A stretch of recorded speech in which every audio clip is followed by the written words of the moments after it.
ഇതിനേക്കാൾ വലിയ ആരോപണം ഒരു മുഖ്യമന്ത്രിക്ക് നേരിടാൻ എന്താ ഉള്ളത്?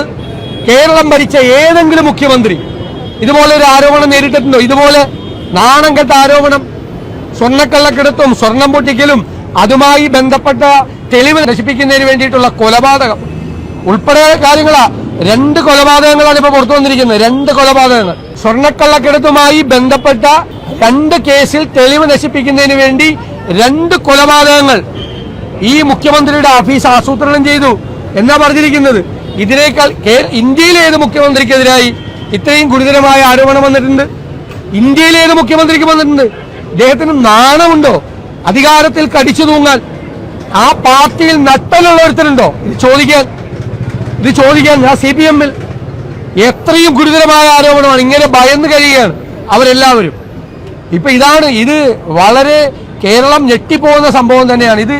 ഇനി അൻവർ ഈ ഭരണകക്ഷി MLA പറഞ്ഞത് തെറ്റാണെങ്കിൽ അയാൾക്കെതിരെ നടപടിയെടുക്ക്. നിങ്ങൾ പറ, അത് തെറ്റാണ്, അയാൾക്കെതിരെ നടപടിയെടുക്ക്. അത് നടപടിയെടുക്കാൻ ധൈര്യമില്ല, പേടിയുണ്ട്. കാരണം അയാളുടെ കയ്യിൽ ഇനിയും വിവരമുണ്ട് എന്ന് അറിയാം. സർക്കാരിന് പേടിയുണ്ട്. ഇപ്പൊ അതുകൊണ്ട് ഭരണകക്ഷി MLA തൃപ്തിപ്പെടുത്താൻ വേണ്ടി ശ്രമിക്കുക.